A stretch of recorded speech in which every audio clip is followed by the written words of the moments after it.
अस्सलामुअलैकुम व्यूअर्स, उम्मीद करती हूँ कि आप सब खैरियत से होंगे। I am Rabia Hasan. I am from Pattoki near to Lahore. First of all हम आज बायो का चैप्टर नंबर 1 स्टार्ट करेंगे, 9th क्लास का। चैप्टर नंबर 1 का नाम है इंट्रोडक्शन टू बायोलॉजी। अगर हम इसके बेसिक और मेजर कंसेप्ट्स के बारे में देखें कि इस चैप्टर में हम ओवरऑल क्या स्टडी करेंगे, तो देन फर्स्ट ऑफ ऑल हम इसमें इंट्रो करेंगे बायोलॉजी का। इंट्रोडक्शन ऑफ बायोलॉजी क्या चीज़ है, नंबर 1 पे इसको डिस्कस करेंगे। देन बायोलॉजी की डिवीजन्स और इसकी ब्रांचेज ऑफ बायोलॉजी को स्टडी करेंगे। सेकंड वन जो है हमारे पास relationships of biology to other sciences के जो बायोलॉजी का दूसरी साइंस की जो ब्रांचेज हैं उनसे क्या ताल्लुक़ है, हम इसको भी स्टडी करेंगे इस चैप्टर के अंदर।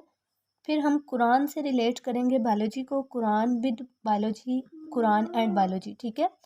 और लास्ट वन हम इसमें डिस्कस करेंगे लेवल्स ऑफ ऑर्गेनाइजेशन। तो फर्स्ट ऑफ ऑल हम स्टार्ट करते हैं introduction of biology. What is biology? सबसे पहले तो हमें ये पता होना चाहिए कि साइंस हमारे पास क्या है। मैं आपको यहाँ पे एक छोटी सी बात क्लियर करती जाऊँ कि साइंस जो है ना, साइंस ये एक ऐसा सब्जेक्ट है जिसमें हम ऑब्जर्वेशंस करते हैं, एक्सपेरिमेंट्स को डन करते हैं और देन हम अपनी कंक्लूजन्स निकालते हैं ताकि हम जो नेचर के प्रिंसिपल्स हैं ना उनको अंडरस्टैंड कर सकें, ठीक है। इसकी एग्जांपल हम इस तरह से ले सकते हैं कि एंशियंट टाइम्स में ना हमारे पास सिर्फ और सिर्फ एक वर्ड था साइंस का और हमारे पास कोई ब्रांच नहीं थी साइंस की। लेकिन जैसा कि मैं आपको यहाँ पे एग्जांपल देती चलूँ, जैसे एंशियंट टाइम्स में हम देखें तो हमारे पास ना मोहल्ले में एक ही डॉक्टर होता था। कान में दर्द है तो हमने उसी के पास जाना है, कोई सर में दर्द है तो हमने उसी के पास जाना है, मतलब तमाम किस्म की अदवियात के लिए हमने उसी से रुजू करना है। लेकिन जैसे जैसे हमारे पास मॉडर्न इरा आया, टाइम गुजरता गया, टाइम गुजरने के साथ साथ हमारे पास मॉडर्न इरा आया तो हमें पता चला जी कि हर चीज़ का एक अलग से स्पेशलिस्ट होता है। फॉर एग्जांपल जी, दिल में दर्द हो रहा है, ठीक है, हमें कोई हार्ट की प्रॉब्लम्स हैं तो हम जाते हैं कार्डियोलॉजिस्ट के पास, वो कि जो कि क्या है, हार्ट स्पेशलिस्ट है। इसी तरह आँखों का कोई मसला है तो हम आई स्पेशलिस्ट के पास जाएंगे, उससे रुजू करेंगे। सो दैट्स वाई पहले की तरह साइंस एक ऐसा सब्जेक्ट है जहाँ पे कोई डिवीजन नहीं होती थी, लेकिन जैसे जैसे मॉडर्न इरा आया तो साइंस को भी हमने डिफरेंट ब्रांचेस में कन्वर्ट कर दिया, ठीक है। तो जैसे हम अब हम हर ऑर्गन में, अगर किसी भी ऑर्गन में कोई प्रॉब्लम है तो हम उसका स्पेशलिस्ट ढूंढते हैं। इसी तरह अगर हमने साइंस के बारे में स्टडी करनी है, किसी एक स्पेसिफिक टॉपिक या किसी एक स्पेसिफिक पार्ट पे स्टडी करनी है या किसी एक स्पेसिफिक चीज़ से रिलेटेड स्टडी करनी है, तो हम उसकी डेफिनेट ब्रांच को ही स्टडी करेंगे। सो दैट्स वाई साइंस जो है ये एक स्टडी है जिसमें हम ऑब्जर्वेशंस करते हैं, एक्सपेरिमेंट्स करते हैं एंड देन लॉजिकल कंक्लूजन्स हम निकालते हैं। क्यों? क्योंकि हमने प्रिंसिपल्स ऑफ नेचर को अंडरस्टैंड करना होता है। ओके जी, अब हम बात कर लेते हैं introduction to biology. What is biology? Biology जो है ये हमारे पास लाइफ की साइंटिफिक स्टडी है, ठीक है। अगर हम वर्ड बायोलॉजी को देखें तो हमारे पास जो वर्ड बायोलॉजी है ये दो लफ्ज़ों से मिलके बना है, ठीक है। ग्रीक वर्ड्स, ग्रीक बोलते हैं यूनानी वर्ड्स, यूनानी लफ्ज़ दो हैं हमारे पास, बायो एंड लोगोस। ये जो बायो वर्ड है ना, इसका मतलब होता है लाइफ। क्या मतलब होता है? लाइफ। एंड लोगी, लोगी का मतलब होता है to study, to thought, to reasoning. मतलब कि किसी बारे में पढ़ना, उसको जांचना, उसकी स्टडी करना, उसके बारे में सोचना, ठीक है। तो ये जो हमारे पास वर्ड बायोलॉजी है ना, ये डिराइव्ड हुआ है to Greek words. First one is bios meaning life, जिंदगी, एंड लोगोस मीनिंग थॉट्स और रीजनिंग, ठीक है। इस जो टॉपिक है इसमें हम पढ़ेंगे कि किस तरह से हम लिविंग थिंग्स के बारे में स्टडी करते हैं। अगर हम देखें ना तो हम इसमें लिविंग, नॉन लिविंग तमाम चीज़ों को डिस्कस करेंगे कि बायोलॉजी बेसिकली है क्या।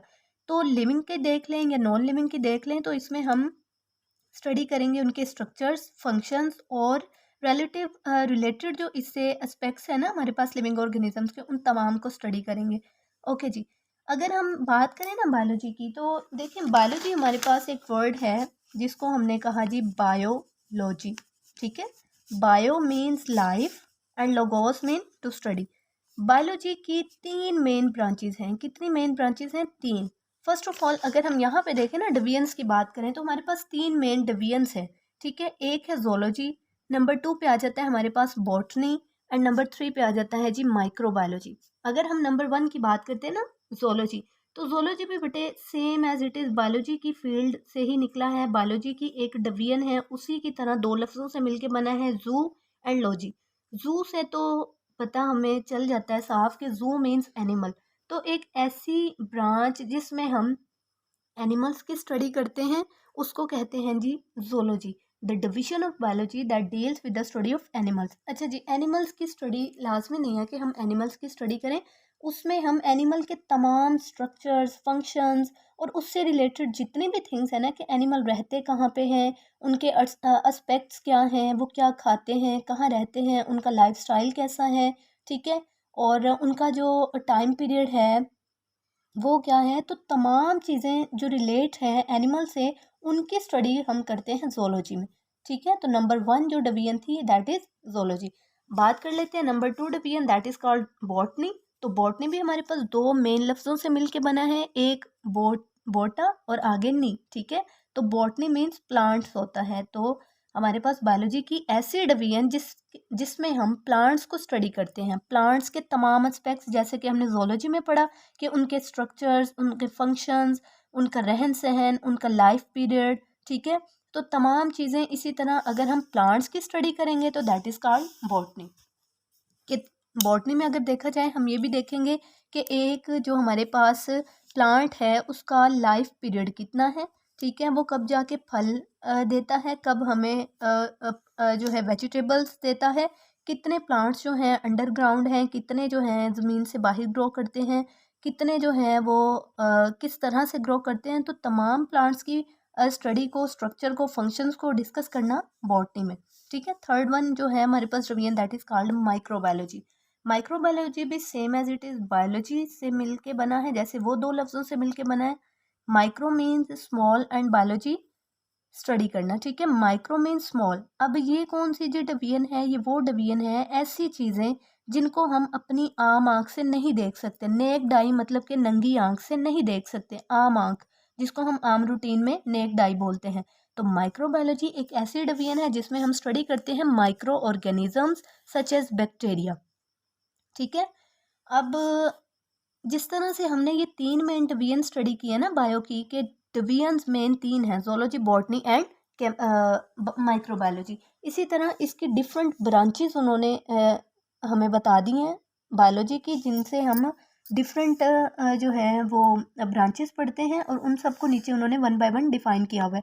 तो फर्स्ट ऑफ ऑल यहाँ पे देख लेते हैं जी, हमारे पास morphology, same as it is morphology भी टू वर्ड से मिलके बना है, मॉर्फो एंड लॉजी। लॉजी जहाँ भी आएगा उसका मतलब है जी थॉट, रीजनिंग और टू स्टडी। ठीक है, तो मॉर्फो का मतलब होता है स्ट्रक्चर, फॉर्म, साख्त, किस तरह से मिलके बनी है।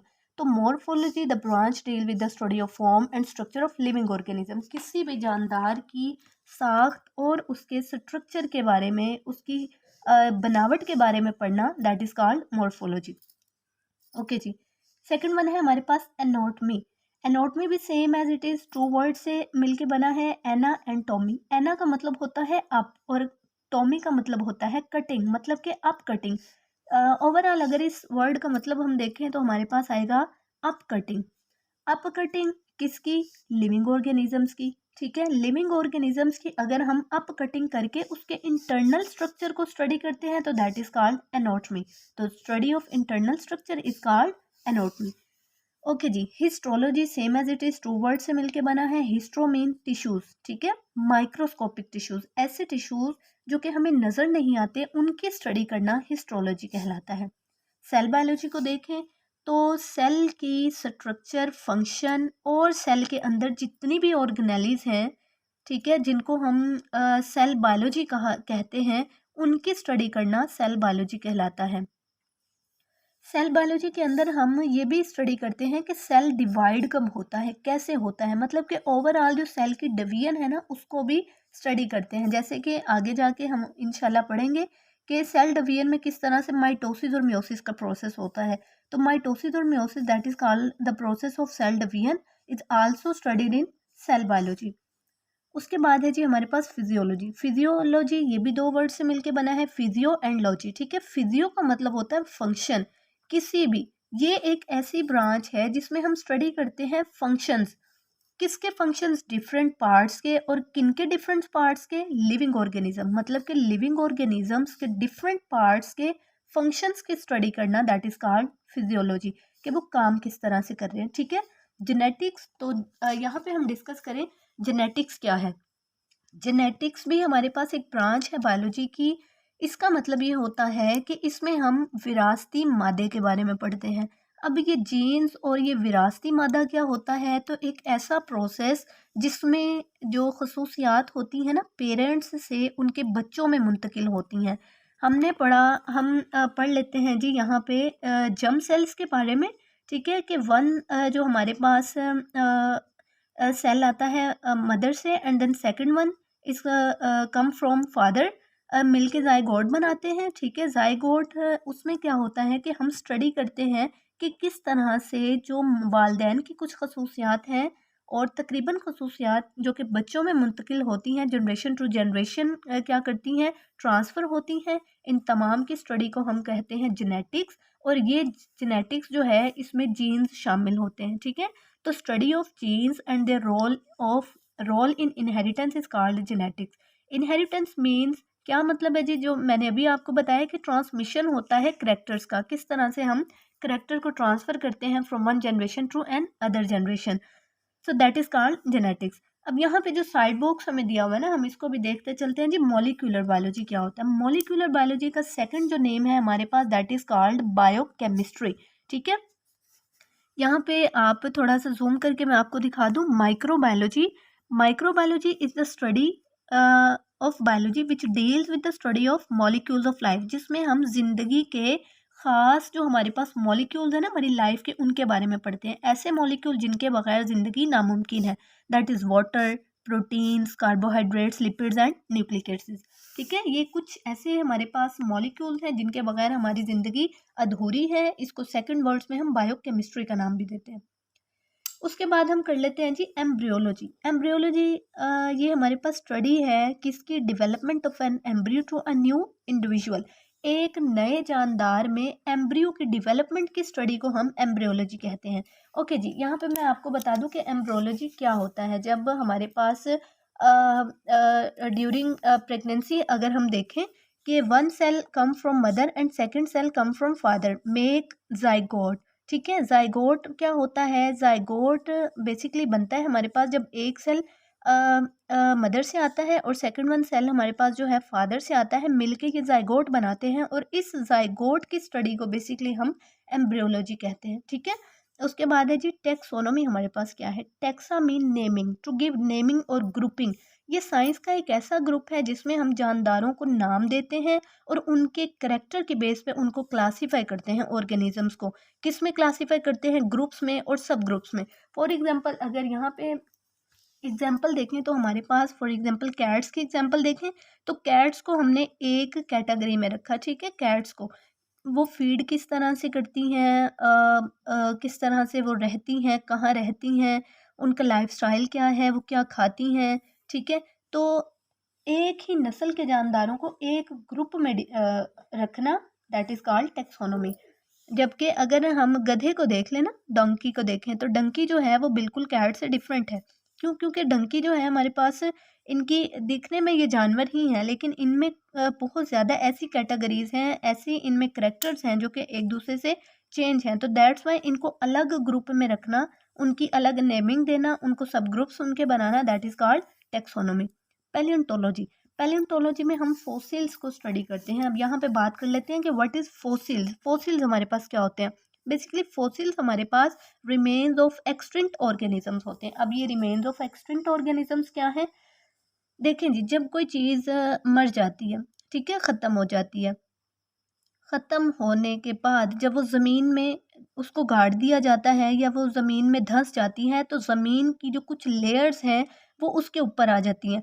उन लेयर्स की वजह से जो ऑर्गेनिज़्म जिसकी डेथ हुई है, जिसको हमने दबा दिया या खुद ही दब गया, ठीक है, उनमें जब लेयर्स आती हैं तो डीकम्पोजिशन स्टार्ट होती है। डीकम्पोजिशन क्या होती है जी? डीकम्पोजिशन होती है कि हम किसी भी बड़े ऑर्गेनिज़्म को छोटे से छोटे पार्टिकल्स में या छोटे छोटे पीसीज में कन्वर्ट कर लें बैक्टीरिया और फंजाई की मदद से। ठीक है। तो डिकम्पोजिशन होना उन डेड मटेरियल का, उन डेड बॉडीज का, और उनसे जो रिमेन्स बनते हैं दैट इज कॉल्ड फॉसिल्स। ठीक है।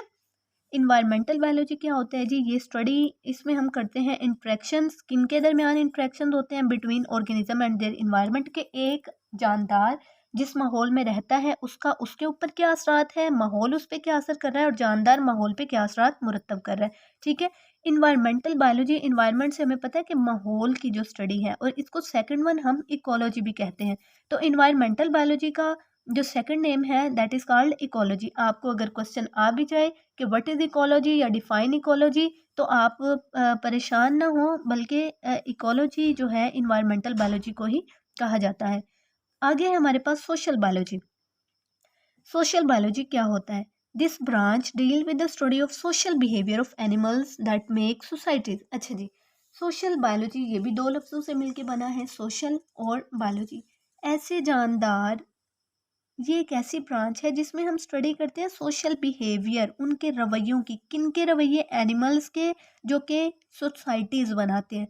ठीक है। मुआशरा बनाने वाले जानदारों के रवैयों के बारे में स्टडी करना इज कॉल्ड सोशल बायोलॉजी। ठीक है। पैरासाइटोलॉजी को देख लें तो पैरासाइटोलॉजी दो वर्ड से मिलके बना है, पैरासाइट और लॉजी। ठीक है। पैरासाइट और टोलॉजी। तो पैरासाइट से मुराद पैरासाइट्स होता है। ये ऐसे जानदार होते हैं, सबसे पहले हम पढ़ते हैं जी ये क्या है। क्या ये ऐसी ब्रांच है जिसमें हम पैरासाइट्स के बारे में पढ़ते हैं।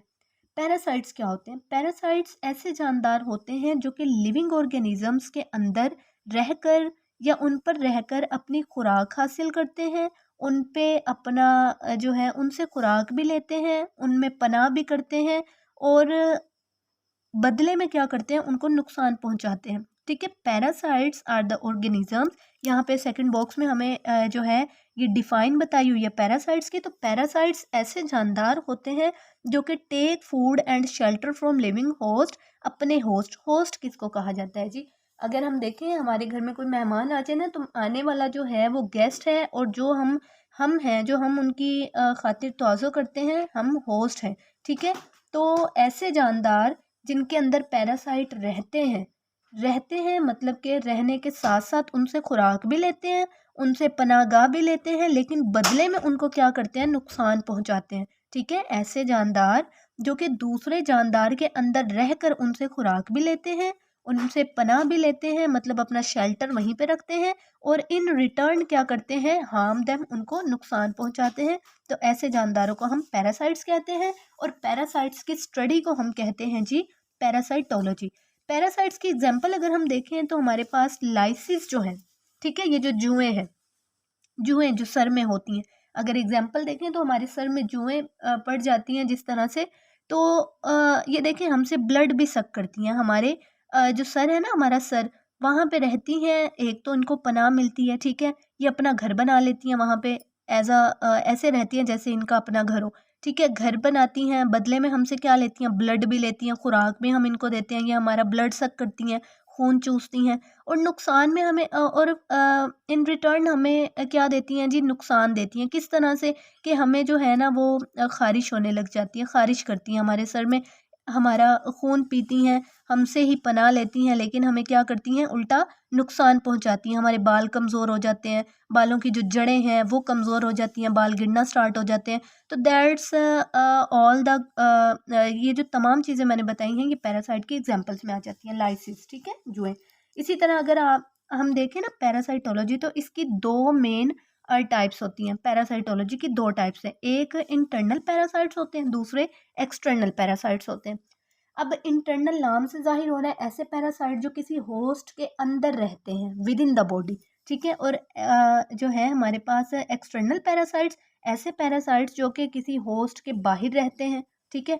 तो इंटरनल पैरासाइट्स में अगर हम देखें ना, तो हमारे पास आ जाते हैं एग्जाम्पल में अगर हम देखें ना, तो ये हम कहते हैं ना पेट के कीड़े, जिनको हम कहते हैं जी वर्म्स वगैरह हमारे पेट में चली जाती हैं, तो that is called internal parasitology, internal parasite, sorry. ठीक है। तो ये क्या करते हैं? हमारे पेट में रहते हैं, देखें जी, हम इनको खुराक भी देते हैं, हमसे खुराक भी लेते हैं, और बदले में हमें क्या करते हैं? ये नुकसान पहुंचाते हैं। अगर एक्सटर्नल पैरासाइट्स में देखें तो मैंने आपको लाइसिस की एग्जांपल पहले बता दिया। अगर सेकंड वन एग्जांपल हम देखें तो मॉस्किटोस, ठीक है। मॉस्किटोज, ये जो मच्छर होते हैं, that is included in external parasites. क्या करते हैं, हमारी बॉडी पे बैठते हैं, ब्लड सक करते हैं, हमें जो है ज़ख़म भी देते हैं और तकलीफ़ का बाइस बनते हैं। ठीक है। तो ऐसे जानदार जो कि किसी ऑर्गेनिज्म के अंदर रहते भी हैं, खुराक भी हासिल करते हैं और इन रिटर्न उनको क्या करते हैं, नुकसान पहुंचाते हैं। देन हम बात कर लेते हैं बायोटेक्नोलॉजी। ओके जी, बायोटेक्नोलॉजी क्या होता है? बायोटेक्नोलॉजी एक ऐसी ब्रांच है हमारे पास बायो की, जिसमें हम प्रैक्टिकल एप्लीकेशंस करते हैं लिविंग ऑर्गेनिजम्स के लिए, कि हम ऐसे सब्सटेंस बनाएं जो कि इंसानियत के लिए फ़ायदेमंद हो। ये एक ऐसी ब्रांच है बायोटेक्नोलॉजी की जिसमें हम इंसानों के फ़ायदे के लिए कोई चीज़ बना रहे हैं, एप्लीकेशंस कर रहे हैं, प्रैक्टिकल एप्लीकेशंस कर रहे हैं, ताकि जो लिविंग ऑर्गेनिजम्स हैं उनको क्या हो, इंसानियत को उनसे फ़ायदा पहुँचे। फॉर एग्जाम्पल जी, हम इंसुलिन की बात कर लेते हैं। बायोटेक्नोलॉजी में इंसुलिन क्या है? इंसुलिन एक ऐसी चीज़ है हमारे पास, एक ऐसी मेडिसिन के तौर पे यूज़ होती है। फॉर एग्जांपल जो डायबिटीज़ के पेशेंट्स होते हैं ना हमारे पास, डायबिटीज़, उनमें क्या होता है, उनको डायबिटीज़ क्यों होती है? क्योंकि उनकी बॉडी के अंदर जो शुगर लेवल है वो इंक्रीज़ हो जाता है। जब शुगर लेवल इंक्रीज़ होता है ना, तो हमारे पास डायबिटीज़ जो है ना, शुगर वो इंक्रीज़ हो जाती है। ठीक है। तो डायबिटीज़ के पेशेंट्स में शुगर लेवल को डिक्रीज़ करने के लिए हम क्या करते हैं, इंसुलिन लगाते हैं। और इंसुलिन हम कैसे बनाते हैं? इंसुलिन हम बैक्टीरिया के ज़रिए बनाते हैं। तो खुद से बनाई गई चीज़ जो कि इंसानों के लिए फ़ायदेमंद साबित हो, वो तमाम की तमाम हमारे पास बायोटेक्नोलॉजी में आ जाती है। ओके जी, अब हम करते हैं इम्यूनोलॉजी। इम्यूनोलॉजी हमारे पास क्या है?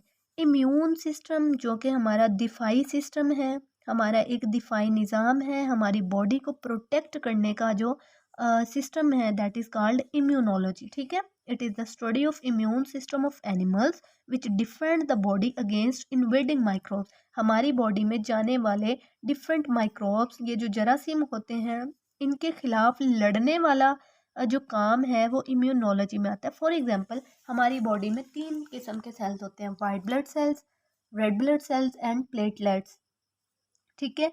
तो जो रेड ब्लड सेल्स हैं, आप जानते हैं कि हमें वो रेड कलर प्रोवाइड करते हैं, जिसकी वजह से हमारे ब्लड का जो कलर होता है वो रेड होता है। ठीक है। और वाइट ब्लड सेल जो है ना, बेसिकली ये इम्यून सिस्टम का मेन पार्ट होते हैं। क्यों? क्योंकि वाइट ब्लड सेल्स को डिफेंस सेल्स भी कहा जाता है।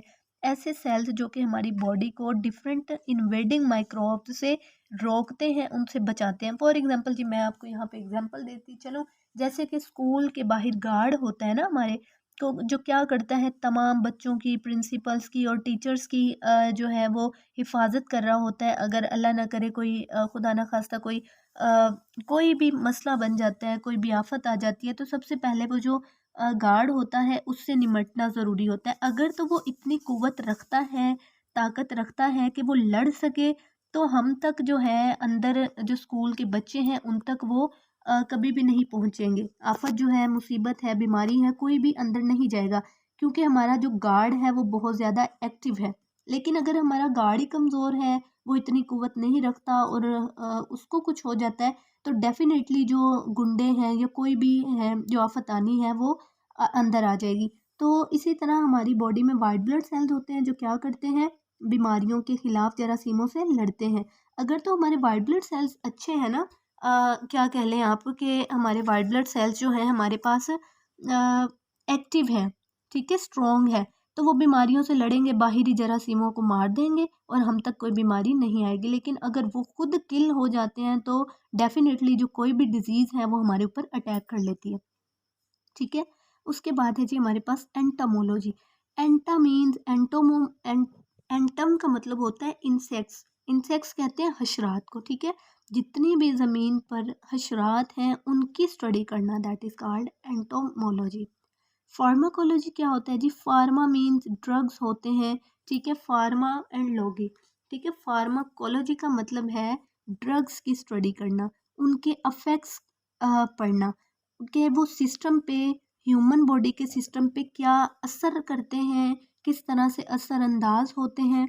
तो उन तमाम ड्रग्स की अद्वयात, बेसिकली फार्माकोलॉजी जो है हमारे पास, ये अद्वयात से रिलेटेड एक फील्ड है, एक डिवीजन है, एक ब्रांच है बायोलॉजी की, जिसमें हम ड्रग्स की स्टडी करते हैं और उनके असरात देखते हैं कि वो ह्यूमन बॉडी के सिस्टम पे किस तरह से असरअंदाज होते हैं।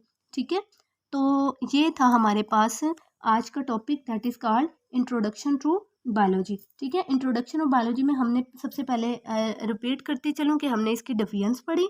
3 बेसिक डिवीजन्स थी, that is zoology, botany and microbiology. अगर हम इसमें डिफरेंट ब्रांचेस की बात करें तो हमारे पास डिफरेंट ब्रांचेस आ जाती हैं। First of all morphology, anatomy, histology, cell biology, physiology, genetics, embryology, taxonomy, palaeontology, environmental biology. The second name of environmental biology is ecology. ठीक है, social biology, parasitology, biotechnology, immunology, entomology and then pharmacology. तो ये तमाम था हमारा आज का topic. अगर आपको पसंद आया है तो प्लीज़ आप मेरे चैनल को सब्सक्राइब करें, बेल आइकन को प्रेस करें, लाइक करें, फॉलो करें, ताकि मेरी आने वाली वीडियोस आप तक पहुंचती रहें। अल्लाह आपको अपने हिफ्ज़-ओ-अमान में रखें। अल्लाह हाफिज़।